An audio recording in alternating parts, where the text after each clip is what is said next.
संत गुरु रास्ता को बनाए हैं, उस रास्ता को पकड़ना चाहिए, क्योंकि आप इसका विशेषज्ञ नहीं है। विशेषज्ञ संत महात्मा है। संत महात्मा रिसर्च किए हैं कि ये कर्म जो लोग करते हैं ये झूठा कर्म है। कर्म जिंदा में करना होगा, आपको स्वयं करना होगा।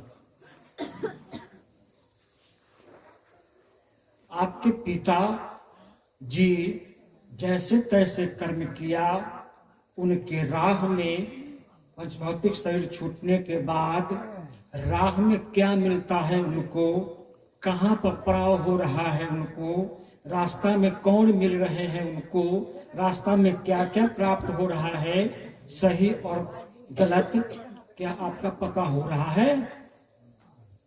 नहीं हो रहा है। तो अनदेखी बात क्यों करेंगे हम? और अनदेखी बात को सदगुरु कबीर ने काशी जैसे शहर में, गया जैसे प्रेत की एजेंसी में सदगुरु कबीर ने पंडितों से सामना किया था। साक्षात्कार कर दिखाया हम लोगों को। जब सदगुरु कबीर पहुंचे तो आश्विन के महीने में बहुत लोग तर्पण करते हैं। हमारे समाज में वो प्रचलन है, सभी वर्ग में प्रचलन है। पितर को पानी पहुंचाना मृतक के बाद।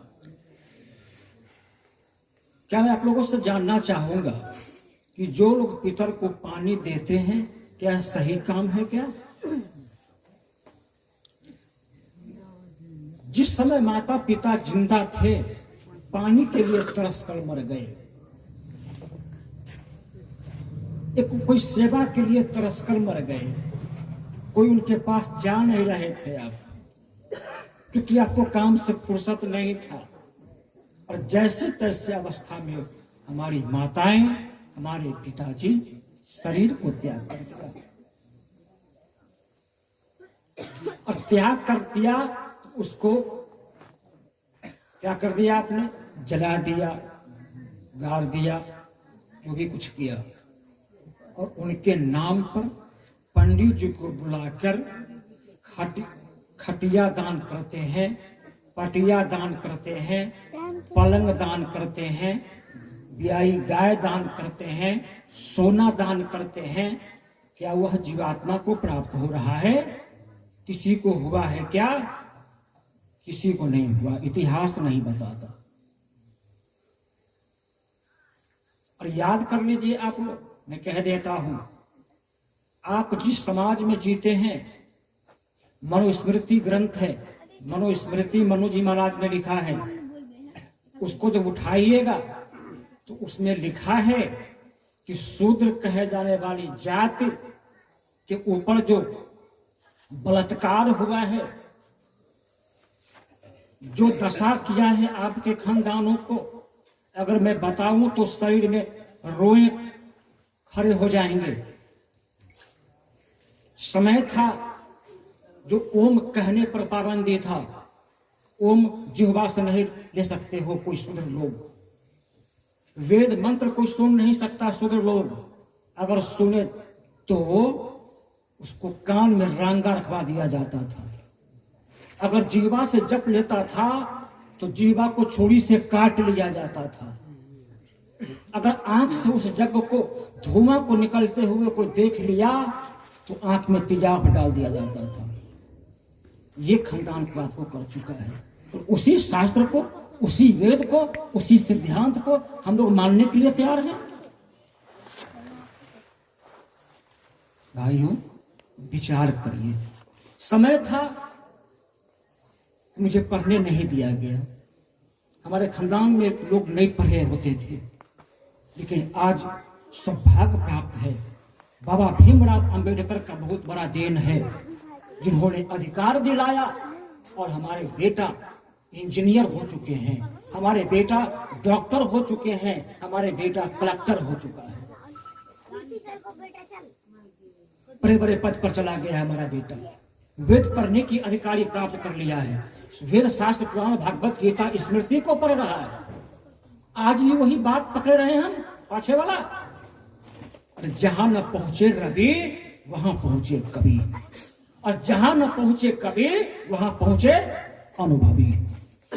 ये संत महात्मा जो आपके बीच बोल रहे हैं, ये अनुभवी हैं, भक्ति करते हैं अपने अंदर और अनुभव के जागृत करते हैं, और अनुभव को जागृत करके स्वतंत्र है यह, और भक्त लोगों को भी स्वतंत्र करते हैं कि आप लोग भी स्वतंत्र हो जाओ। स्वतंत्र क्यों हो आप लोग? इसलिए भाइयों, आप लोगों से निवेदन, इस कर्म कांड में ना फंसे रहे। भली हो जीते जी में माता पिता को जो खिलाना चाहते हैं खिला दीजिए। जिंदा में कोई नहीं जाता है, और जब प्राण निकलने वाला होता है तो बेटा पतोहू कोई कुटुंब के लोग रसगुल्ला लाया, माए रसगुल्ला ले लियो, खबी खाना ले। अब तो सुनने वाला नहीं है। पहले तो तू खिलाया नहीं, तू लॉग में नहीं गया पहले कि क्या स्थिति है, इनको क्या चाहिए, पानी चाहिए कि भोजन चाहिए कि कपड़ा चाहिए, क्या चाहिए कि दवा चाहिए, कोई पूछा नहीं। भाइयों, हमारी बात तीखी लगती होगी, लेकिन सत्य बात तीखा होता है। कुलैन की गोली जहरीली होती है, बच्चे खाना पसंद नहीं करते। डॉक्टर कहते हैं इसको धर पकड़ कर खिला देना, अगर वह निकल गया ना तो बुखार शरीर से रिहा हो जाएगा। कबीर की वाणी तीखी है। मैं जानता हूं कि ललन जी को सभी लोग विरोध में होंगे। ललन जी क्या कर रहे हैं? ऐसा तो समाज में हुआ नहीं। सभी लोग अपने पितर को, अपने पूर्वजों को कर्म कांड किया है, पंडित जी के द्वारा उद्धार हुआ है, और ये क्या कर रहे हैं? तो कुछ नहीं किया, और यहां तक कि लोग माथे भी नहीं छिलाया है। नहीं, ये सब लोगों की मन में बात होगी। तो आज भ्रम से रहित हो जाएंगे आप लोग। मैं आपके बीच हूं, मैं आपको बीच बता रहा हूं। आप लोगों को शास्त्र से, वेद से, पुराण से, गीता से, स्मृति से, सिद्धांत के मुताबिक, हिंदू धर्म के मुताबिक जो कुछ जानना चाहेंगे आप लोग, हमारे मंच पर विशेषज्ञ लोग बैठे हुए हैं सदगुरु कबीर के, इनसे आप लोग जान लेंगे। मैं आंख मूंद कर कोई बात नहीं मानता और न करता हूं। आंख से खुले हुए बातों को देखता हूं और करता हूं, दिखाता हूं। हाँ, एक बात जरूर है कि आप कह सकते हैं कि आपके कबीर पंथ में ही कुछ बातें दूसरी चर्चाएं चलती है, कुछ रास्ता कुछ और चल रहा है। जो लोगों ने इस प्रकार की चर्चाओं को किया है, वे दोनों तरफ की पानी मारने की काम किया है। मैं आपसे कह दूं, तलवार में दोनों तरफ धार होता है। एक तरफ, बोलिए कोई आदमी, अगर दोनों तरफ हुआ है तो तलवार नहीं होगा, है उसके अंदर रहस्य। तलवार का काम है काटना। एक तरफ से ऊपर से जब चौड़ी होती है तो नीचे बिल्कुल धार, ऊपर से जब बजरता है तो उसमें वजन होता है, किसी को काटने की क्षमता रखता है। लेकिन अगर दोनों तरफ धार हो तो बड़ी वस्तु को काट नहीं सकता है, मोटी पेड़ को नहीं काट सकता है। गड़बड़ी है इसके अंदर में।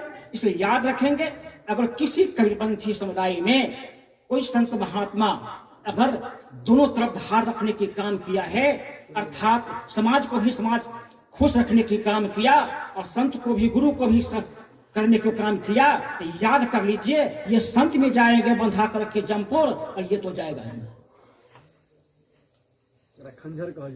अवश्य जाएंगे आप। इसलिए भाइयों, सदगुरु कबीर जब धराधाम पर आए तो लोगों ने 52 कसनी किया। क्यों किया? बात कहते थे सत्य, कड़वा लगता था लोगों को। सदगुरु कबीर ने कहा, पूर्व में हरि को बासा, पश्चिम अलह मुकामा है, दिल में खोज दिल खोजो, हे करीमा रामा। तो हिंदू भाई कि जो हमारे पुरोहित समाज के लोग हैं, इनको तीखा लगा। कहा, कबीर क्या कह रहा है? दिल में खोज, दिल ही मां खोजो, इसी के अंदर राम है, प्रभु है क्या? तीखा लगा। और इधर मौलवी साहब जी को भी लगा। दोनों मिलकर कबीर साहब को प्रताड़ित किया, काफी किया प्रताड़ित। लेकिन सदगुरु कबीर डोले नहीं, सबकी चुनौती स्वीकार किया, सबको मार सहे। भाइयों, हुआ क्या? कबीर साहब अंगुली नहीं उठाए। जैसे राम को कोई मारना चाहा तो राम तीर धनुष उठा दिया, कृष्ण को कोई मारना चाहा तो सुदर्शन चक्र उठा दिया, परशुराम को किसी ने मारना चाहा तो टेंगारी उठा दिया। नहीं, लेकिन सदगुरु कबीर को मारा तो सबका प्रहार सदगुरु कबीर ने किया। यह बात ठीक है, अंगुली नहीं उठाया। लेकिन इसका कारण, फल क्या हुआ? जो दोनों धराशाही हो गया और दोनों सदगुरु कबीर के शिष्य हो गए। कहा कबीर की यह बात संपूर्ण है और पूर्ण है।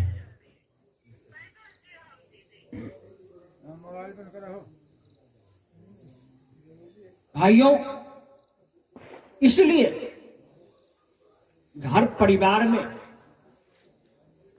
पति पत्नी की रिश्ता होता है,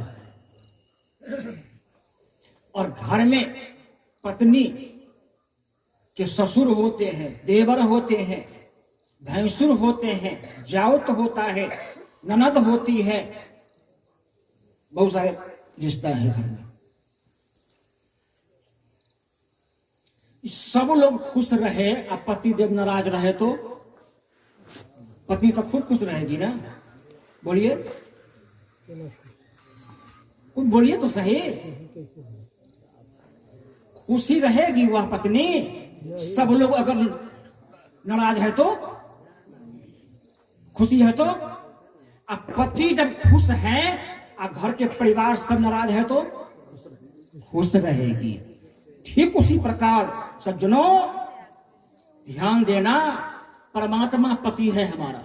पति देव जैसे मानेंगे हम वही काम करेंगे, वरना संसार की बातों को, संसार अगर किसी बात से खुश होते हैं तो मुझे लड्डू नहीं दे देगा, चॉकलेट नहीं दे देगा, अगर देगा तो कुछ देर चटा देगा, फिर भूखे रह जाएंगे।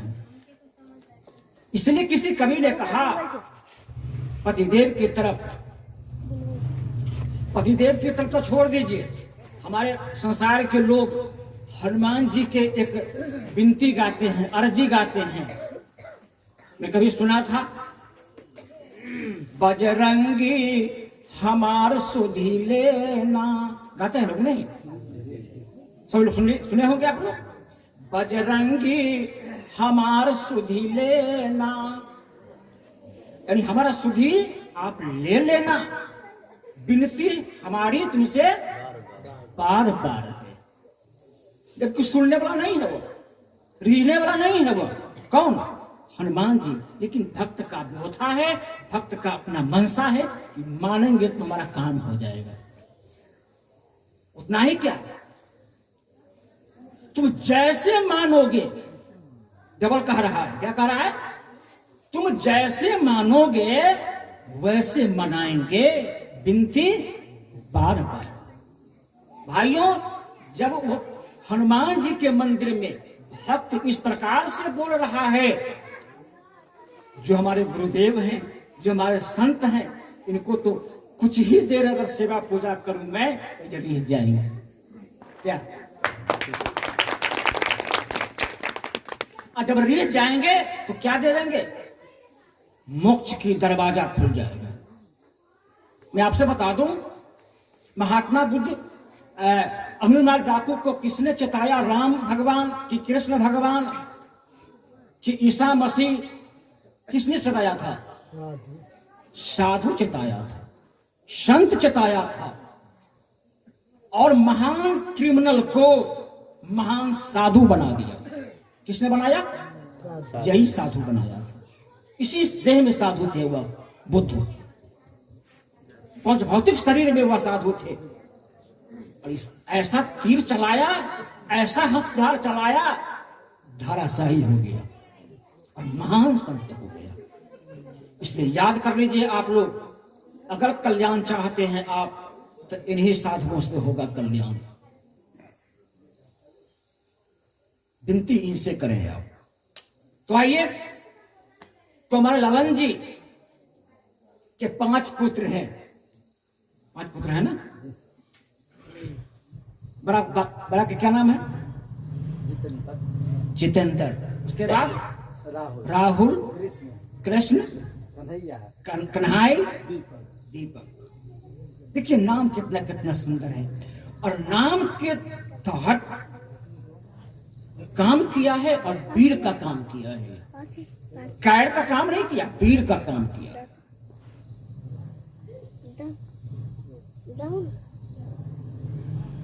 भाइयों, गुरु का शब्द जिसके अंदर टिक गया फिर उसका काम हो गया। कल हमको नहीं मुक्ति लेना है, कल हमको मुक्ति नहीं कोई कर देगा।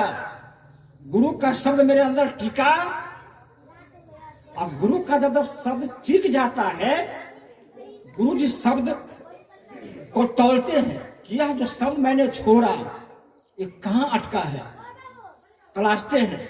और 24 घंटा में गुरु जी तौलते हैं अपने भक्तों को, कहां हमारा भक्त क्या कर रहा है, कौन हमारे पक्ष में है, कौन हमारे तरफ है, कौन दुनिया की तरफ है, कौन किसके तरफ है, और तौलते हैं। और जब समझ में आती है बात कि अमुक अमुक भक्त मेरे वाणी को अपने अंदर समा लिया है, गुरु जी कहां घर बनाएंगे, गुरु जी कहां निवास करेंगे? बोलिए कोई आदमी। जहां गुरु जी की वाणी टिक गया है, गुरु जी वहीं समा जाएंगे। आप संसार के खुश करना चाहते हैं, आप नाखुश हो जाएंगे। आप याद कर लीजिए, नोट कर लीजिए। हमको खुश, संत को खुश, संत को खुश करिए। आप खुश हो जाएंगे। दुनिया को खुश करके किसी ने खुश नहीं हुआ।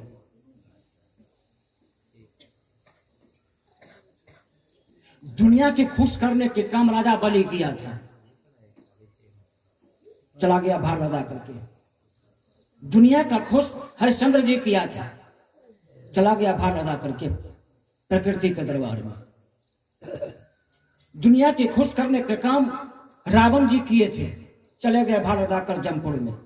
दुनिया का काम राम और कृष्ण किए थे, चले गए भार लगाकर अपने घर को। याद कर लीजिए, मुझे मार्ग है सत्य का, सत्य का राही बना हूं, और मैं आप लोगों को सत्य का राही बनाना चाहता हूं।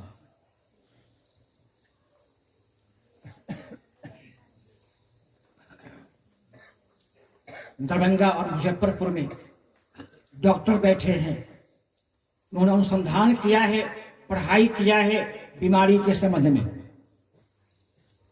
अलग अलग अंग का डॉक्टर है, छाती विशेषज्ञ, मस्तिष्क विशेषज्ञ, हड्डी विशेषज्ञ, तीन प्रकार के डॉक्टर हैं। तो जिस विभाग में वह काम किया है, जिसका रिसर्च किया है, डॉक्टर उसका वो है। आप उसके यहां जाते हो कि नहीं जाते हो इलाज कराने, कि अपने से इलाज कर लेते हो? बोलिए। जाना पड़ेगा उसके यहां, और जाने के बाद वो देखेगा, फीस लेगा, और वह जांच लिखेगा। जांच में पैसे फिर खर्च होंगे, और पैसे जब खर्च होंगे तो जांच आएगा सही, और जांच जब सही आएगा, रिपोर्ट जब सही आएगा, तो दवा लिखाएगा सही, बीमार ठीक हो जाएंगे आप। ठीक उसी भांति संत महात्मा विशेषज्ञ है इस मत का। इन्होंने अनुसंधान किया है, अपने जीवन को इसमें न्यौछावर कर दिया, फकीरी लिया, रात को रात नहीं समझा, दिन को दिन नहीं समझा, मेघ को मेघ नहीं समझा, धूप का धूप नहीं समझा, ठंड का ठंड नहीं समझा, और संत गुरु के पास जाकर संतों को चरण दबाने की काम किया है, संतों को प्रणाम किया है, संतों को बातों को सहा है। संत ने बहुत कुछ देना पड़ा है, नौछावर करना पड़ा है, मन दिया है, तन दिया और धन दिया है। ये सब करने के बाद ये विशेषज्ञ बने हैं। क्या मैं अंधा हूं क्या? मैं ये कार्यक्रम करा रहा हूं, गुरु पूजा है, कोई पूजा नहीं, कोई कर्मकांड नहीं है। गुरु की पूजा और साधु का सेवा होगा यहाँ, यही देखेंगे आप लोग। ये गुरु की पूजा की तैयारी हुई है। ये भक्त लोगों की मन में लालसा है कि मैं इस प्रकार से साज को सजकर गुरुदेव को मैं अपने आसन पर बिठाऊं और आसन पर विद्यमान करके मैं आरती जलाकर सामग्री लेकर वस्तु लेकर जहां तक मुझसे संभव होगा वह लेकर गुरु जी को आरती करूं। ये भाव है भक्त, और इसी भाव के मुताबिक आपका काम होगा। इसलिए मैं भाव के भूखे हूं। सदगुरु पाहुन भाव के भूखल है सखिया। आप लोग भी भावुक बने, सभी लोग बने। मैं सभी लोगों से निवेदन करना चाहता हूं, ये तो साधु लोग हैं, वैष्णव लोग हैं, परिवार के लोग जो गुरु की सेवा पूजा करना चाहते हैं। कर्मकांड को उन्होंने विदा कर दिया है। बिल्कुल इनके अंदर हृदय में कर्मकांड नाम का चीज है ही नहीं। ये वीर का काम इन्होंने किया है। मैं आप लोगों से भी कहना चाहूंगा, जो असंत परिवार हैं आप लोग भी कर्मकांड नहीं करें। अच्छा उसी में होगा, क्योंकि हमारे ललन जी बता रहे थे, हमारे साथ अनगोवा गौड़ पुराण की चर्चा बता रहे थे। सब लोग श्राद्ध करते आ रहे हैं, आज भी कर रहे हैं, लेकिन करें, लेकिन विचार करके करें। आप विचार करके करें, वैसे मत करें। आप श्राद्ध, श्रद्धा का नाम है श्राद्ध। अभी जो काम हो रहा है, ये गुरु पूजा की तैयारी की गई है, इसमें बहुत श्रद्धा जुटा हुआ है। श्रद्धा के साथ ये काम हो रहा है। संत गुरु जो कहेंगे वो सत्य है, मैं उन्हीं की राह पर चलूंगा और कुछ नहीं सुनूंगा, ये श्रद्धा है। इस प्रकार से मीरा ने गुरु में दृढ़ता जताई थी। गुरु में दृढ़ता इतना रखी, राजघराने में जन्म ली थी, वो राजघराने में रानी थी, लेकिन इतना सुंदर से वह गुरु के प्रति श्रद्धा की, जगत में अभी नाम है उसका इतिहास में। कौश 1000 वर्ष पूर्व हुआ था मीरा, अब नहीं है, लेकिन आज भी उसकी नाम जागृत है, क्योंकि गुरु की श्रद्धा जमा करके रखी, आज भी श्रद्धा जागृत है और रहेगा। तो हम लोग आधे काम मत करें, आधे काम मत करें। कोई आदमी जो काम करना चाहते हैं पूर्ण कर दे। क्योंकि जब बच्चे मैट्रिक पास कर जाता है तो उसकी विषय 3 विषयों में विभक्त होता है, आर्ट, कॉमर्स और साइंस। बच्चा को क्या बनना है, मस्तिष्क उसका काम करता है। हमको अकाउंटेंट बनना है तो क्या लेगा, कॉमर्स लेगा, बैंकिंग की तैयारी करेगा, सब बात जान जाएगा, विभाग है वो। जिसको आर्ट करना है, सीओ, बीओ, बीडीओ, क्या क्या सब होता है इसमें, एयरलाइन नेता वगैरह सब इसी से बनते हैं। और जिसको डॉक्टर और इंजीनियर बनना है तो साइंस लेना पड़ेगा। डॉक्टर होते हैं, वो कुर्सी उनकी होती है और बीमारी को देखते हैं और दवा लिखते हैं। सभी लोग कर रहे हैं क्या? और जो डॉक्टर का काम है वो चले जाइए बैंकिंग वाला को, अकाउंटेंट वाला के यहाँ देखेगा बीमारी देखने का ताकत है उसमें, इसलिए नहीं, वो विषय कुछ लिया था दूसरा, इसलिए वो नहीं कर सकता है। और ये कॉमर्स वाला चले जाए वो किनके यहाँ, साइंस वाला के यहाँ, उसका वो काम नहीं जानेगा। इसलिए भाइयों, विशेषज्ञ बनना है तो एक मत को चुनना होगा, एक राह को पकड़ना होगा, तब आप विशेषज्ञ हो सकते हैं, नहीं तो नहीं होंगे विशेषज्ञ, बीच में रह जाएंगे, अपने जटा जाएंगे और लोग कभी जांच कर रखेंगे आप। और आने वाले भविष्य में जनमानस को गलत संदेश मिल जाएगा आपके द्वारा। इसलिए मैं गलत संदेश देना नहीं चाहता हूं किसी को। आने वाले भविष्य के बच्चे को भी मैं सुदृढ़ बनाना चाहता हूं कि आने वाले समय में भी लोग कहे मैं रहूं या ना रहूं, लेकिन जो गुरु की पद्धति है, गुरु का जो पूजा है, भ्रम से आडंबर से अलग का जो कार्यक्रम है, मैं ये करके आप लोगों के बीच रखता हूं, क्योंकि आने वाले समय में मैं धरती पर चला भी जाऊं, लोगों की याद रहे कि ऐसे भी संत गुरुजन संसार में थे जिन्होंने गुरु के सिवा, संत के सेवा के सिवा आडंबर को नहीं मानते थे। क्योंकि सत्य को विरोध करना जरूरी है, आंख मूंद नहीं लेना है, सत्य को विरोध करना है। आपकी भारत गुलाम था, किसके हाथ? अंग्रेज के हाथ। 1947 ईस्वी से पूर्व गुलाम था। और बूढ़े लोग जानते होंगे कि अंग्रेज की सरकार में क्या दिक्कत की सामना करना होता था। भारत में तो बहुत आदमी था, बहुत आदमी था। और 1947 ईस्वी के समय में लगभग 37 करोड़ जनसंख्या था भारत का। क्या 37 करोड़ लगभग था? मगर चलिए उसी में आगे पास है। तो इतने जनसंख्या में जिन्हीं की माथा नहीं काम कर रहा था, ये अंग्रेज जो सरकार है हमारे भारतीय लोगों को, नागरिकों को सता रहा है, हिम्मत नहीं जुटा रहा था। लेकिन उसी संख्या में 2, 4, 5 लाल निकला। कौन? महात्मा गांधी, भीमराव अंबेडकर, डॉक्टर लोहिया, चंद्रशेखर आजाद, हैं, महात्मा फुले, उगरे उगरे बहुत सारे हैं। 2, 4, 5 लोग उभरे और संगठन बनाया, और संगठन बना करके लड़ाई शुरू किया। जब लड़ाई शुरू किया तो काफी इनकी दिक्कत की सामना करना पड़ा, मार भी लगा इन लोगों को, क्योंकि सरकार उसकी चल रही थी, पावरफुल था वो।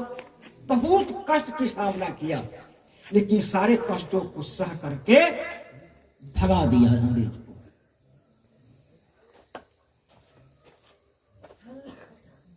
आज स्वतंत्र है ना हम लोग। तो ये सारे लोग तो विरोध नहीं कर रहे थे, ये 2, 4, 5 आदमी ऐसे हुए जो विरोध किया और अपने हक को लड़ाई लड़ करके अपने हक को अपना लिया। इसलिए आप लोगों से मेरा बड़ा निवेदन है कि अपने हक की लड़ाई अवश्य लड़िए।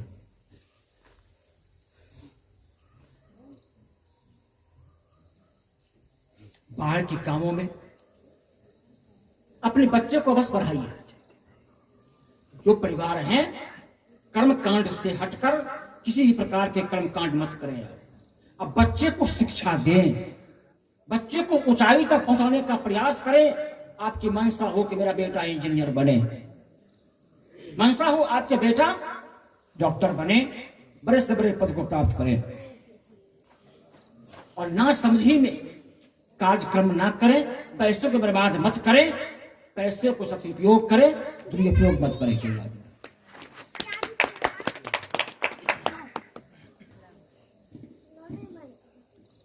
आज देखेंगे आप लोग गुरु पूजा हो रही है, और गुरु पूजा के तहत